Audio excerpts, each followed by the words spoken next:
इसी प्रकार से महाराज श्री के श्रीमुख से कथा प्रसंगों का निरंतर आनंद लेने के लिए पूज्य श्री के आधिकारिक YouTube चैनल को जरूर सब्सक्राइब करें और बेल आइकन को दबा दें।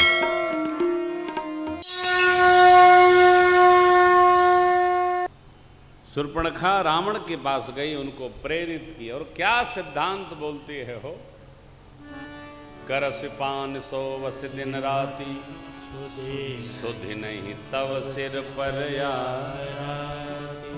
राजनीति बिनु धन बिनु धर्मा, हरि समर्पे बिनु सत कर्मा, विद्या बिनु विवेक उपजाय, श्रम फल पढ़े किए उपाय, प्रीति प्रणय बिनु मद ते मुनि, ना सही बेग नीति ऐसे सुनी। रावण से ये नीति बताती है कौन? शूर्पणखा। मदिरा पान करके सोए रहते हो, सुध नहीं तुम्हें, तुम्हारे सिर पर तुम्हारा शत्रु आ गया है। नींद आती है, रावण को नींद नहीं आती। कह रही है नीति न जाने से दशानन राज नष्ट हो जाता है। देखिए साहब, राज की नीति बड़ी कठोर है। राजनीति का पहला पाठ है जितने खास अपने समवयस्क सिपा सलार हैं इनको कमजोर करके रखो। चाणक्य कहते ये मजबूत भय तो कुर्सी गई, कमजोर करके रखो। ट्रस्ट में, समितियों में, परिवार में झगड़ा इसी बात का होता है। हर आदमी वही हो जो हम कहें वह करे। अपने बराबर समझदार आदमी कोई नहीं रखता है। क्यों? कहीं निकाल के अपने बैठ गया तब। ये राजनीति है। राजनीति का पहला पाठ अपने समवयस्कों को कमजोर रखो। कौन रखो? जो हाँ में हाँ करें। तो वो कह रही है करस पान सो वस दिन, दिन रात उसी में लगा रहता है, तुझको ख्याल नहीं। और आपने कथा सुनी होगी, वो मानस में नहीं है। मनुष्य अपने जामाता को अपने समान ढूंढता है। रावण अपनी बहन शूर्पणखा के लिए पति विद्युज्जिह्वा का सिलेक्शन किया, चुनाव किया। और रावण के समान वीर थे विद्युज्जिह्वा। राजनीति का धर्म है, व्यवहार है। राजा के द्वारा अनेक पाप संभव होते हैं। योजना बनाकर विद्युज्जिह्वा का अंत करा दिया। शूर्पणखा भी कहाँ शांत रहने वाली। शूर्पणखा ने भी तय किया हम भी वही करेंगे भाई जो आप कर गए। अन्य रामायणों में प्रसंग आता है। शूर्पणखा ने ऐसा प्रेरित किया, ऐसा प्रेरित किया। और देखिए कहती क्या है। रावण ने पूछा तुम्हारे साथ ऐसा किसने किया? बोली 2 वीर पुरुष आए हैं वन में। मुझे ऐसा लगता है धरती को असुरों से रहित करना उनकी योजना है। चलो। अरे बोले चलो क्या? तुम्हारे साथ हमने खरदूषण को लगा रखा था, वहां नहीं गई? बोली गई थी, वो भी गए थे। गए कहां गए? गए। रावण पहली बार झटका है। सोचने लगा रावण, खरदूषण मोहि सम बलवंता, तिन्हि कुमार बिनु सुर रंजन भंजन महि भारा, जो भगवंत लीधे अवतारा, तो मैं जाई प्रभु सर प्राण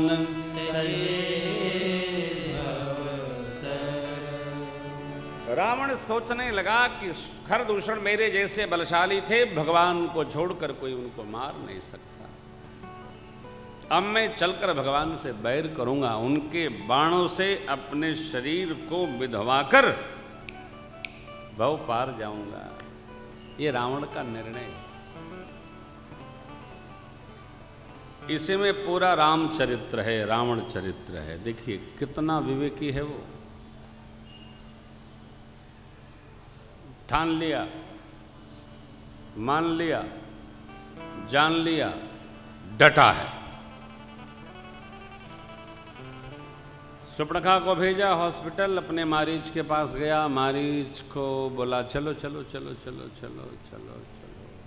मारीच ने कहा कहाँ चलो, सवेरे सवेरे चले आए पूजा पाठ के समय। तो पूरी कहानी बताई।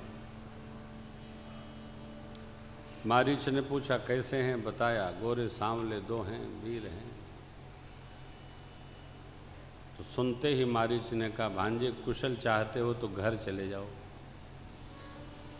यदि वही सांवले गोरे हैं जो बक्सर में मिले थे तो बड़े वीर हैं, प्राण ले लेंगे। एक ही बाण में ऐसा मारे थे मेरा कुल्हा अब तक सरका। हाँ। रावण ने कहा मामा जी चलिएगा तो वो मारेंगे, नहीं चलिएगा तो भांजा मारेगा। उभय भांति देखा निज मरना, तब ताकिस इधर भगवान जब लक्ष्मण भैया कंदमूल फल लेने गए तो मां को अग्नि में पधरा दिए। इस भाव का आप ठीक से स्मरण रखिएगा। भगवान के साथ अब अरण्य में माया की सीता मैया हैं, फोटो प्रतिलिपि, असली वाली सीता मैया नहीं है। उनका प्रतिबिंब भगवान के साथ। असली वाली सीता जी को थोड़ी रावण उठा सकता है। असली वाली सीता मैया के द्वारा उठाए गए धनुष को जब नहीं हिला पाया तो माता जी को क्या उठा पाएगा वो। भगवान ने लीला किया। हमको आश्चर्य होता है, कई कथावाचक कहते हैं माता जी को हर ले गया। अरे माता जी को ससुरा का हर ले जाएगा दुष्ट। हमारे देश में, भारतवर्ष में जो चरित्र है वो माताओं से चलता है, पुरुष से नहीं चलता। चरित्र का बल मां के पास है। इसलिए हम देव पक्ष में एक वाक पूरा का पूरा मां के लिए समर्पित करते हैं। माताओं की सब जगह वंदना है। मनु जी महाराज ने माताओं का बड़ा सम्मान किया है। सभी पुराणों में है, सभी स्मृतियों में है। तो प्रतिबिंब मात्र भगवान के पास कोई जान सका नहीं। रावण मारीच को लेकर के आया और मारीच जैसे उस वन के निकट पहुंचा, ध्यान से विचारिएगा सुनकर, तो मारीच कपट मृग बन गया। सोने जैसा उसका स्वरूप हो गया। सोने का नहीं हो गया, सोनहुला स्वरूप उसका हो गया। कई लोग ऐसा मानते हैं कि मारीच सोने का मृग बन गया। नहीं, सोनहुला उसका स्वरूप हो गया, मृग जैसा है। चमड़े का स्वरूप सोनहुला।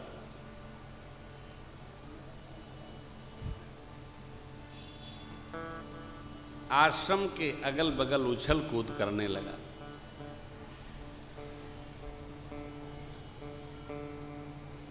सीता मैया ने प्रभु से कहा, प्रभु इस हिरण का कितना सुंदर मृग चर्म है, आप इसका वध करके लाते तो मैं आपके लिए आसन बना।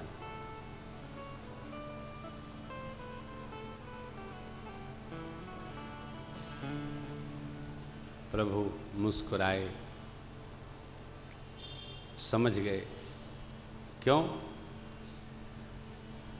माया की मैया को तो मारीच सोनहुला हिरण दिख रहा, परंतु राम जी को मेरे वो मारीच ही दिख रहा है। कारण माया राम को व्याप्ति नहीं। मारीच उछल रहा है, भगवान देख रहे हैं। तब मेरे रघुनाथ जी सब काम जानते हुए, व्यवहार समझते हुए चले हर्षि सुर काज सब जानते हुए प्रभु देव कार्य संपन्न करने के लिए उठे। लक्ष्मण जी को बुलाए। सीता केरी करे हु रखवारी, बुद्धि विवेक बल समय बुद्धि विवेक शक्ति और समय को समझते हुए रक्षा करें। क्या नीति है। भगवान मारीच को दूर ले गए, फिर तक करके बाण मारे।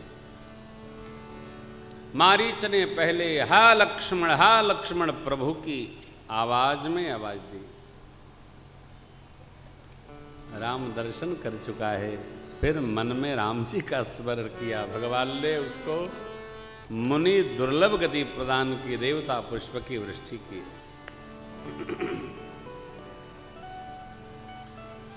जैसे हा लक्ष्मण की आवाज आई तो सीता मैया ने कहा, भैया लगता है प्रभु पर कोई संकट आ गया है, आपको पुकार रहे हैं। लक्ष्मण जी सिर झुकाकर बोले, माँ संकट का भी संकट जिनके स्मरण से दूर होता है, उनको क्या संकट पड़ेगा। हाय हाय। सीता मैया समझ गई जई है ना, तो माँ ने कुछ कठोर शब्द प्रयोग किए। मर्म बचन सीता बोल, हरि प्रेरित लक्ष्मण। भगवान की प्रेरणा हुई। माँ के कठोर वचनों को सुनकर लक्ष्मण जी के कान स्तब्ध रह गए हो। रेख खिंचाकर दिशाओं की देवताओं को मां की सुरक्षा सौंपकर लक्ष्मण भैया भगवान की ओर चले। इधर दशानन आश्रम को सोना जानकर आया और भिक्षा मांगा। लक्ष्मण भैया बोल गए थे, मां इस रेखा से बाहर न आइएगा। रावण निर्द्वंद होकर जा रहा, जैसे रेखा के पास गया अग्नि जल पड़ी वहां। यही मर्यादा है।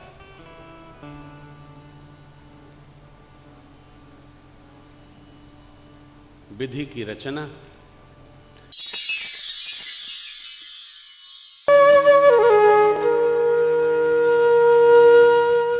इसी तरह सुनते रहिए। चैनल को सब्सक्राइब करिए, बेल आइकन को दबा दीजिए और पुण्य अर्जन के लिए अपनों में शेयर करिए।